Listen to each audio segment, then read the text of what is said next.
के अधीन है। केवल मनुष्य शरीर को आदेश दिया गया है, किसी देवता को भी आदेश नहीं दिया गया कि आप ये करो ये ना करो, क्योंकि वही करेंगे जो उनके सुकृत है, उसके अनुसार बस भोग भोगेंगे। आगे कुछ नहीं कर सकते, नवीन कर्म नहीं कर सकते, न नारकी जी कर सकते हैं, न स्वर्ग के कर सकते हैं। सब अपने अपने परिणाम को केवल भोग रहे हैं। यहाँ परिणाम उपस्थित करने का अवसर है। आप जो चाहो अपना परिणाम कर सकते हो। आप चाहो नरक जाओ, चाहे स्वर्ग जाओ, चाहे नारायण बन जाओ, जो चाहो कर सकते हो। मनुष्य शरीर है तो ऐसा शास्त्र स्वाध्याय और पंडिताई ज्ञान किस काम का जो भगवत प्राप्ति प्रारब्ध पे छोड़ दे। तो कुछ जन हैं जो शास्त्र स्वाध्याय करके या संतों की वाणी सुनकर इस विचार में आते हैं कि मुझे क्या करना चाहिए, परिवार का पोषण या भगवत प्राप्ति। दो विभाग कर ले इसलिए खतरा है, निर्णय नहीं कर सकता। और सही पूछो तो दो विभाग है नहीं, एक ही बात है। समझ जाओ तो वहीं भगवत प्राप्ति हो जाएगी।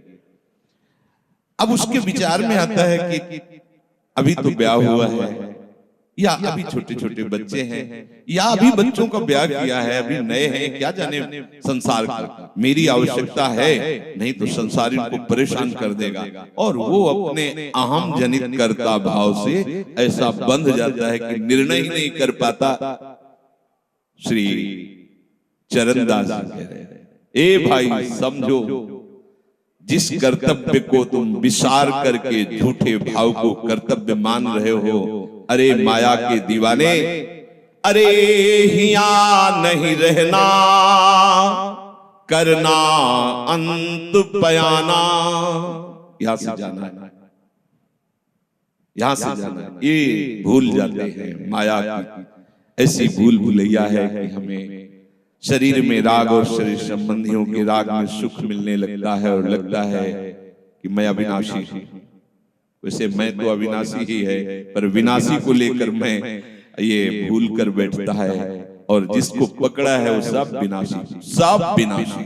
गो गोचर जहां लग मन जाई, सो सब माया जानो भाई।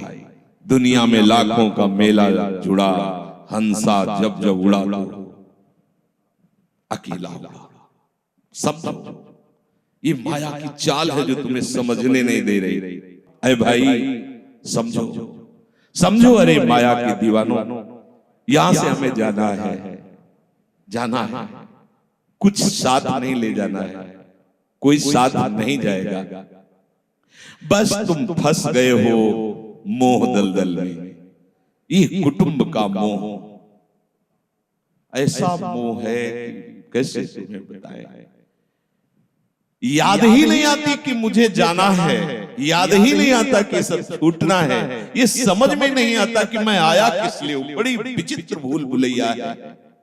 मोह कुटुंब के अवसर को दो बातें आती है, परिवार का पालन पोषण, ये धर्म पालन करूं, या हरि का भजन करके भगवत प्राप्ति करूं। तो बोले मोह कुटुंब के अवसर खोयो, अवसर मिला है तुमने, भलो पायो दांवरे, चूक ना अवसर प्यारे, भलो पायो दांवरे। बड़ा अच्छा अवसर मिला है भजन करने का, चूक गए तो फिर पछताना पड़ेगा।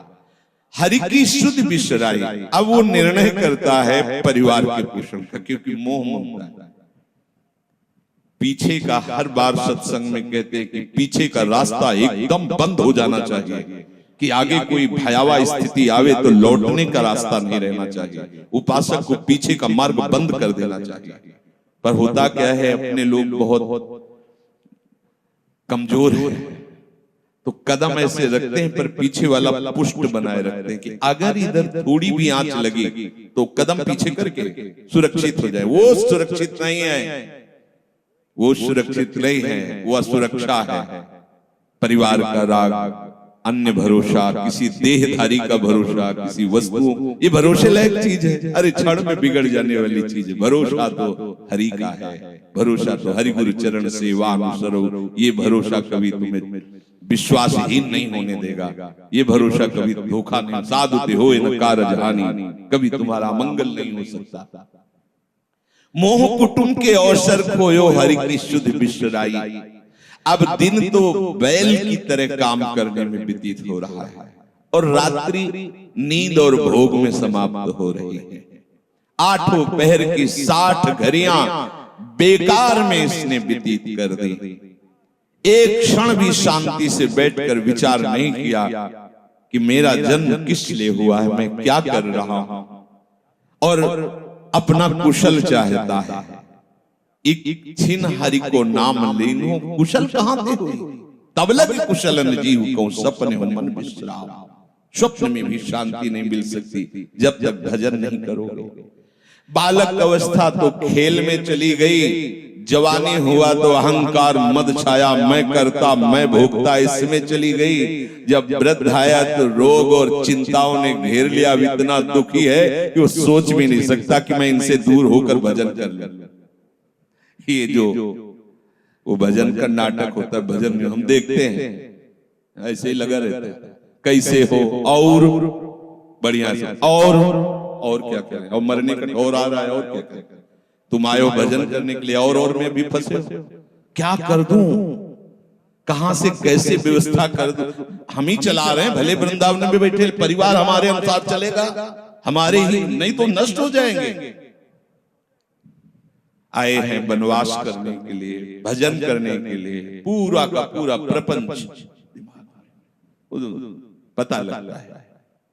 वृद्ध भय चिंता उपजी, दुख में कछु न सुहाता। अरे भूल क्यों रहे हो, चेतो, साधु चिताता है जगत को, चेतो। काल रूपी शिकारी धनुष पर विष का बाण चढ़ा चुका है, तुम ठीक निशाने पे हो, होश में हो जाओ। अगर अब कोई तुम्हें निशाने से बचा सकता है तो काल का भी महाकाल हरि बचा सकता है, दूसरा कोई नहीं। आए अचानक बांधे, यम के दूत आकर अचानक बंधन में डाल करके ले जाते हैं। अब वो निर्णय कर रहे, झूठे जग से ने छोड़कर साचो हरिनाम उचारो। चरणदास सुखदेव कहते हैं अपना भला विचारो, इसी में अपना भला है। तो क्या करें, घर परिवार छोड़कर तुम्हारी तरह बाबा जी बन जाए। बाबा जी बनने से भगवत प्राप्ति नहीं होती। अगर आप बाबा जी बाहरी बात को ले रहे हैं तो उसको समझ लीजिए, बाबा जी बनने से भगवत प्राप्ति नहीं होती, प्रभु के होने से भगवत प्राप्ति। वो आप चाहे गृहस्थ वेश में रहकर बनो या आप विरक्त वेश, 2 मार्ग शास्त्रों ने स्थापित किए हैं, वो प्रभु के लिए। अगर वेश बदल लिया है और परिवार का राग है, भोगों का राग है, संसार की सत्यता का भान हो रहा है कि सब सत्य है, कोई फर्क नहीं पड़ता। वेश परिवर्तन से कोई फर्क नहीं पड़ता। गधे की पीठ में चाहे मिट्टी ला दो, चाहे कबाड़ ला दो, चाहे बेद ला दो, उसको बाहर से मतलब है।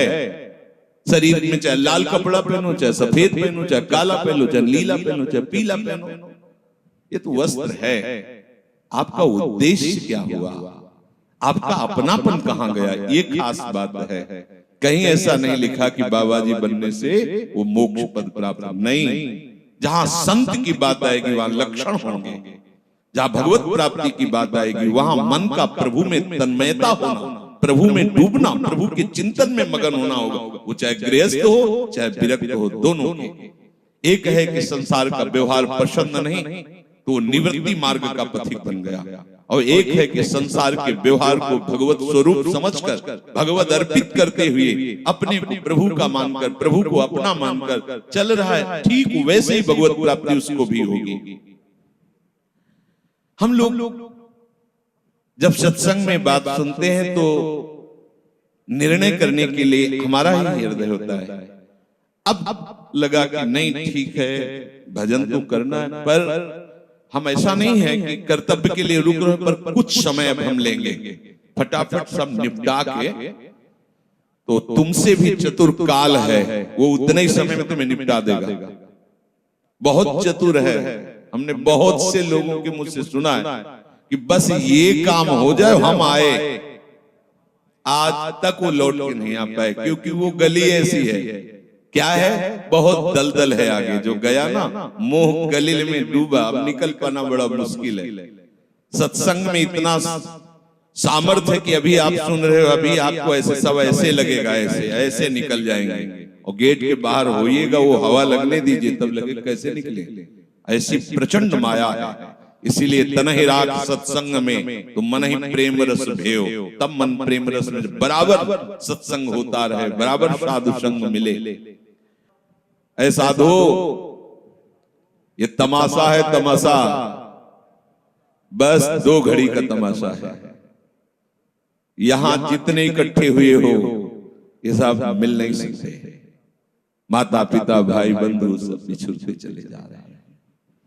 जो ही आकर सब इकट्ठे मिले हो ये कभी इकट्ठे नहीं रह सकते। ये कुछ समय का है। संतों ने इसे 2 घड़ी का ऐसे ऐसे व्यतीत हुआ। हम लोग परिवार को अपना मैं मानकर, मेरा मानकर के जो पोषित कर रहे हैं वो कुछ समय के लिए है। जैसे नाव नदी के ऊपर बाट बटाऊ आए, मिल मिल जुदे होए पल माही आप को जावे। जैसे नदी पार करने के लिए 50 लोग इकट्ठे हुए नाव में बैठे, नाव किनारे पहुंची, सब अपने अपने मार्ग को चले जाते हैं, कोई किसी का साथ नहीं देता है। ऐसे ही मृत्यु का समय आया, आप कितना भी प्यार करो लौट के आपसे पूछने के लिए नहीं आएगा आप कैसे हो, या आपने कितना भी सबके लिए किया है, मोह से युक्त होकर अपना जीवन, विशेष जीवन आपने दे दिया, लेकिन आपकी क्या दुर्गति होगी किसी को कोई परवाह नहीं है। फूंक ताप के 10-5 दिन में वो जो दिन क्रिया हुई, इसके बाद सब मौज मस्ती में होते हैं। कोई तुम्हारा चिंतन, कोई तुम्हारा नाम नहीं लेगा, कोई तुम्हारे लिए आंसू नहीं बहाएगा। वो अगर कोई रोता है तो हमने सुना है कैसे रोता है। आज तक हमने जो कहा वही इन्होंने पूरा किया, मतलब अपनी कामनाओं की पूर्ति के लिए रोता है। अब कौन हमारी बात सुनेगा। तुम कितना हमें चाहते थे, कोई नहीं उतना चाहता। क्या कह के रो रहा है, क्या कह के रो रहा है, अपनी कामनाओं की स्वार्थ की पूर्ति के लिए रो रहा, तुम्हारे लिए नहीं रो रहा।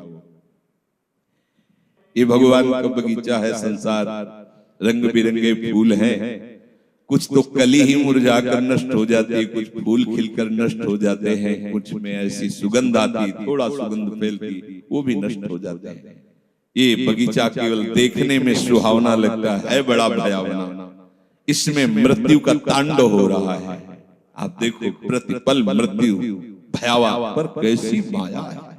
सामने वाला पतिंगा जला फिर भी वो जाके उसी में जलता है। ऐसे फूंक के आ रहे हैं एक को, और उनको ये वैराग्य नहीं हो रहा कि मेरे शरीर की भी यही दशा होनी, मुझे कुछ कर लेना चाहिए, ऐसी कुछ कर लेना चाहिए जिससे हम कालातीत अवस्था को प्राप्त हो जाए। क्यों नहीं कर पाता। दारा सुत संपत्ति को सुख, ज्यों मोती ओस बिलावे, यहाँ ही मिले और यहाँ ही नासे, ता क्यों पछतावे। अरे भाई, ये पुत्र परिवार का मिलन और ये सुख ऐसा है जैसे पत्ते में ओस की बूंद, कितने सेकंड में ढल जाएगी कुछ पता नहीं। ऐसे ही बड़े हर्षित हो रहे हैं, बाजे बजवा रहे हैं, बहुत दिनों बाद लड़का हुआ है, फूले नहीं समा रहे, और काल की अवधि बहुत अलग खत्म। अब वो बूंद जो है पत्ते में गिर गई। अब किस बात को लेकर यहाँ खुशी मनाई जाए, किस बात को लेकर हम यहाँ गर्व करें, बहुत सावधानी की जरूरत है। जो यहाँ मिला वो यही छूट जाएगा। आप जब जाओगे तो आपके साथ हरि भजन वो किया नहीं, आपके साथ ही हरि उनको माना नहीं, क्या करो, कुछ दे दे, क्या सबको सुख देने की भावना, सब में प्रभु की भावना, जो भी तुम्हारे पास मन वचन कर्म से प्राप्त हुआ है वो सबको सुख देने के लिए, सब में प्रभु है। ये बात समझ में नहीं आएगी, सबको क्यों सुख दें, क्योंकि सुख मिलना है। आप सिद्धांत समझो, आप सबके सुखों को खींच करके उनको दुख देकर सुखी होना चाहते हो, तो वो दुख लौटकर बड़ा भारी रूप रख करके आपको भोगना पड़ेगा। आप दूसरे को सुख दिए तो सुख लौट के बड़ा भारी सुख आपको देगा। ये सिद्धांत समझो ना, पर समझ ठीक है नहीं। तो हम दूसरे को दुख दे करके अपने को सुखी मानना चाहते तो वो दुख बहुत बड़ा रूप रख के आता है और हम दुखी हो जाते। नहीं, आज तक तो सब लोग सुख के लिए ही कर रहे हो, तो सुखी हो जाना चाहिए। मतलब गलत है, कहीं ना कहीं सिद्धांत गलत है। सत्संगति को लाभ बड़ो है, साधु भक्त समझावे, चरण दास ही राम सुमिर ले, गुरु सुखदेव बतावे। चरणदास जी कह रहे तुम्हारा परम हितकारी हरि है, उसी से नेह लगा लो, सदगुरु के वचनों पर विश्वास करो, प्रभु के नाम का निरंतर रटन करो। अब ये बात हमारी समझ में आई सत्संग के द्वारा कि हमारे जीवन के जो दो बात उद्देश्य बन रहे थे कि एक तो क्या करें, परिवार का पोषण करें, अब हरि भजन करें। तो दो भाव जो बने थे उनको तो मिटा दो। दो है घर गृहस्थी में जो है बिल्कुल उसे बंधनकारी मत समझो। प्रभु का सब कुछ मानकर नाम सुमिरन करते हुए जो सेवा का, अरे बड़ा आनंद आता है। आपको लगता है कि बैठकर भजन होता है, बिल्कुल ये मन की चाल है, नहीं होता। मन को भजन में नहीं लगाओगे तो चाहे पड़े रहो चाहे बैठे रहो, भजन नहीं होने वाला। और अगर भजन में लगाओगे तो फावड़ा चलाते हुए भजन होगा। जब नाम का अभ्यास करना था तो नई अवस्था थी, तो गुरुजन हर समय सेवा में लगाए रहते थे। बड़ी बड़ी पत्थर की शिलियां थे, उठा उठा कर उनको जमा कर खोद के बना बराबर करना, तुलसी का बगीचा लगाना, गेंदे का बगीचा लगाना, और वृक्षों को हैंड पैप से भर भर के पानी 100 बाल्टी खूब सींचना खूब, और उसमें भी नाम स्मरण करना।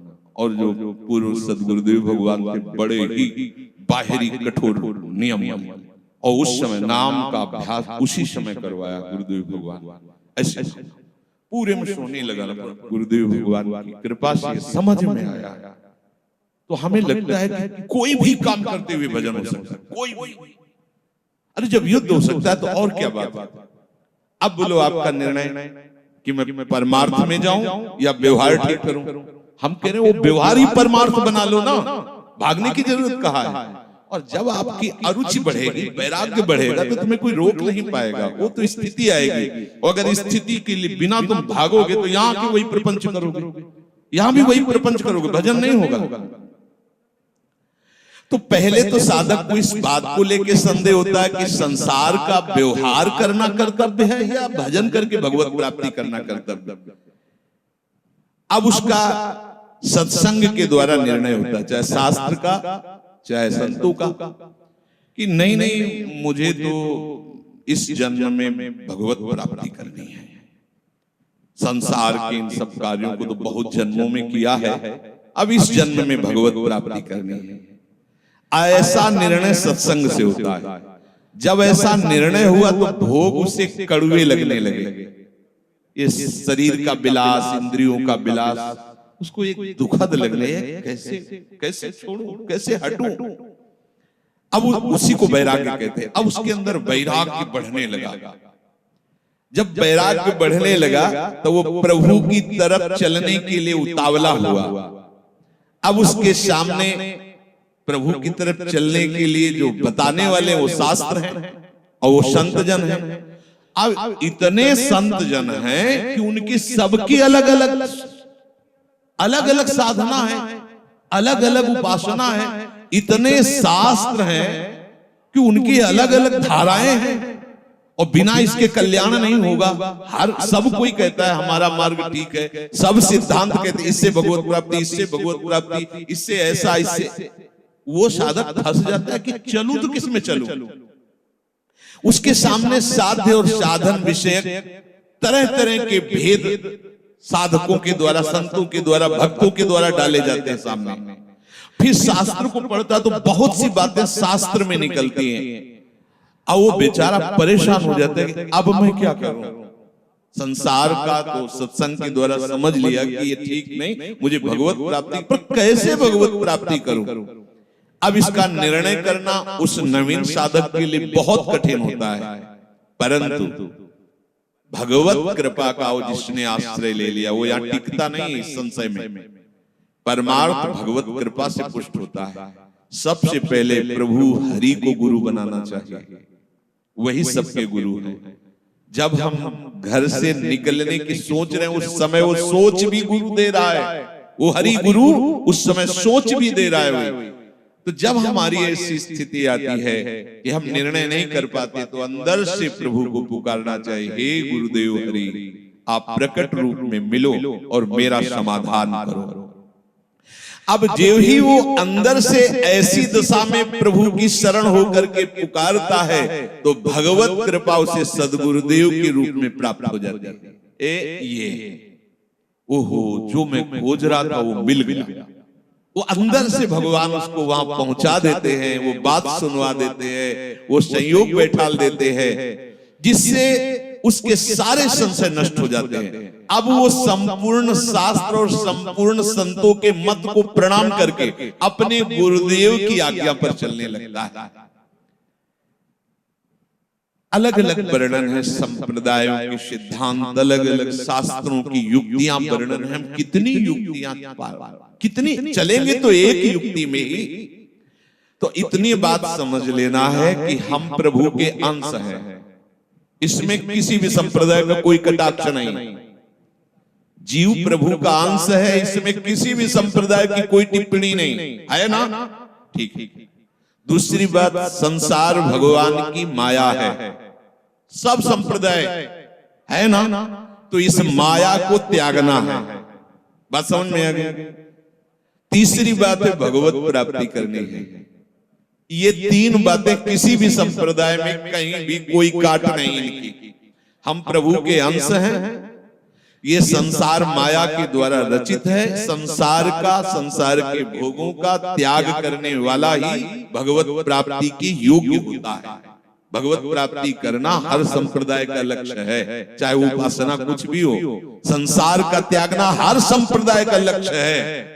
कोई भी आप शास्त्र सिद्धांत या संप्रदाय देखिए, संसार के भोगों का, संसार की आसक्ति का त्याग, और हम प्रभु के हैं, ये सिद्ध बात है। किसी भी संप्रदाय में हो, जीव भगवान का अंश है, ये निश्चित बात है।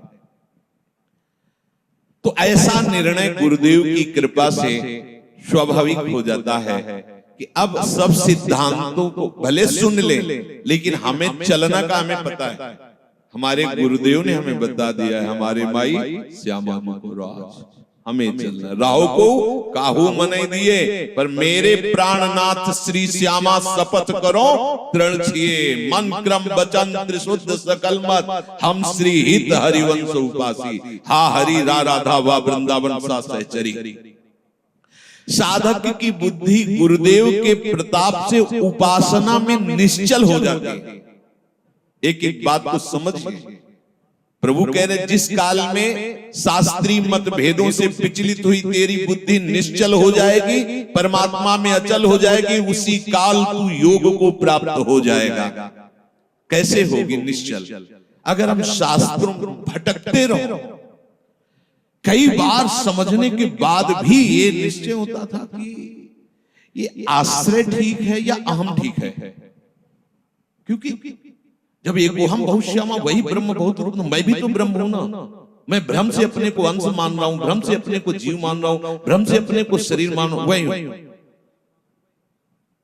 सेवक से विभाव बिन भव तरी उर्गार।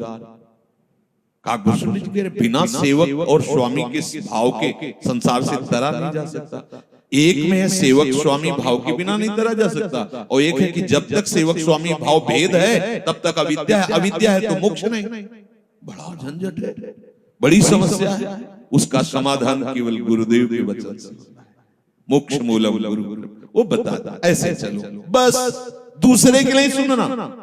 दूसरा कोई गलत नहीं है। बहुत से मार्ग हैं, बहुत से संप्रदाय हैं, बहुत से सिद्धांत हैं। हम सब संप्रदाय, सब सिद्धांत, सब मार्गों को एक साथ नहीं निर्वाह कर सकते। एक मार्ग में चलेंगे तो जो हमें गुरुदेव मिले भगवत प्रेरणा से, उनके द्वारा बताई हुई साधन पद्धति में अपनी बुद्धि निश्चल कर दे। निश्चल कोटि जन्म लग रगर हमारी, बरऊं शंभुनता राहु कुमारी। इसे निश्चलता कहते हैं, इसे अटल कहते हैं।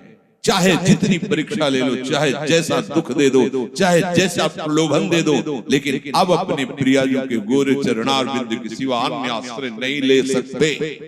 ये अचल बुद्धि हो गई।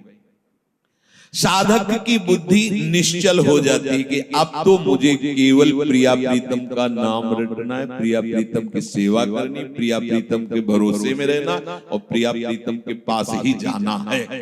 ये निश्चय लगभग ऐसा तो हो गया होगा, क्योंकि सत्संग सुन रहे हैं बहुत काल से। कई बार सत्संग में कहा चित्त का समाधान हो जाना ही उपासना की परिपक्वता है। यदि आपसे कोई प्रश्न करे कि आपका उपासना का स्वरूप क्या है, तो श्री राधा जी चरण निवास, बस आगे कुछ है नहीं। हमारा केवल उपास्य तत्व प्रेम, प्रेम का मूर्तिमान स्वरूप लाडली लाडली के गोरे चरणारविंद, बस भजन साधन ये सब उनकी कृपा से हो रहा है। हमारा लक्ष्य केवल लाडली, भरोसा केवल लाडली, अपनापन केवल लाडली। अभी जीत गए, ज्यादा जैसी तरिवन प्रपंच पंच सब काल प्याल को खायो, ये जान श्याम श्यामापद कमल संग सिर नायो। मुझे प्रियालाल को प्राप्त करना ये दृढ़ निश्चय हुआ गुरुदेव की कृपा से। ऐसा दृढ़ निश्चय होने वाली बुद्धि को अचल कहते हैं। जब दृढ़ निश्चय हो जाता है तो साधन अब सिद्धावस्था में परिणित होने लगता है। ध्यान रखना, जब तक ये करें कि ये करें कि ये करें कि ये करें ऐसा चलता रहता है, तब साधक रहता है। और जब ये निश्चय हो गया है, अब उसका साधन सिद्धावस्था की तरफ जा रहा है, क्योंकि अब उसको निश्चय की जरूरत नहीं, वो हो चुका है। प्यारी प्यारी वृंदावन धाम, नाम रूप लीला उनके गुणों का गायन, ये हमारा तय हो चुका है। इसमें कोई मिलावट नहीं होगी। अब साधन नहीं हो रहा, अब वो धीरे धीरे परिपक्व हो रहा है, गाढ़ हो रहा है, वो सिद्धावस्था की तरफ जा रहा है। तभी प्रभु कह रहे हैं कि बुद्धिस्तदा योग मवाप्स्यसि, अब वो योग को प्राप्त हो रहा है। निश्चय हो गया, अब योग को प्राप्त। देखो निश्चय है कि नहीं, ना हो तो कर लीजिए। अब हमें साधन संबंधी जिज्ञासा नहीं रहनी चाहिए कि मुझे क्या करना है। अगर ये जिज्ञासा रही मुझे क्या करना है, तो सब किया कराया माटी हो गया। मुझे क्या करना है, प्रियाजू कहूं, प्रियाजू के लिए श्वासें, प्रियाजू के लिए शक्ति है, उन्हीं के द्वारा दी, उन्हीं की, चाहे गृहस्थी में हूं चाहे विरक्ति में हूं, प्रियाजू कहूं, प्रियाजू के लिए चेष्टा करो। प्रियाजू ही हमारी मालिक है, हमारे जीवन का पूरा अधिकार प्रियाजू को है। अब वो दुख दें सुख दें, लाभ है हानि है, दुर्गति है, नरक है स्वर्ग है, इसकी मुझे कोई परवाह नहीं। इतना तो निश्चय हो जाना चाहिए।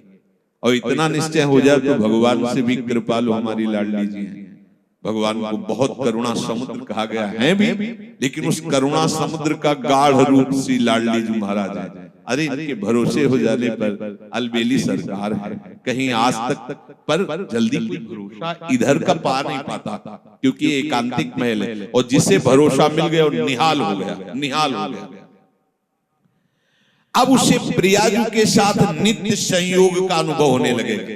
ध्यान दीजिए, बुद्धि का निश्चय, उपासना का परिपक्व अवस्था की तरफ पदार्पण हो रहा है। अब उसे प्रतिपल लग रहा है कि प्रियाजू हमारे साथ है। लग नहीं रहा है, छिन छिन बिहरत संग, सेवक जी कह रहे, छिन छिन बिहरत संग, छिन छिन निरखत प्रेम भरी, और छिन जस कहत अभंग, ये जो कृपा हरिवंश की।